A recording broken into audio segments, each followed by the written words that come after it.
2-3 trek जति हुन्छ होला। अब गएपछि अब लगभग 1-1.5 महिना आउँदैन होला।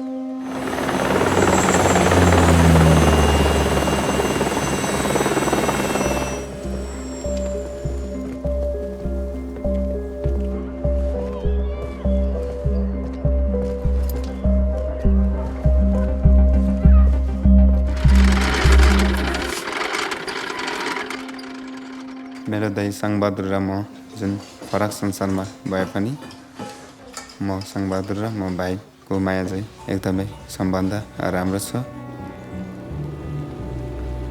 जुन हाम्रो हिमालको चुचुरोमा चढ्नु चाहिँ किन हुँदैन भन्दाखेरि त्यहाँतिर जुन हामीले जिउ दुख्छ, अब कष्ट, अब गाह्रो साह्रो भयो भने औषधि खाने त्यस्तो हुन्छ। गाह्रो हुन्छ, अब गाह्रो हुँदाखेरि अब त्यस्तो खासै सहयोग गर्ने मान्छे आउँदैन।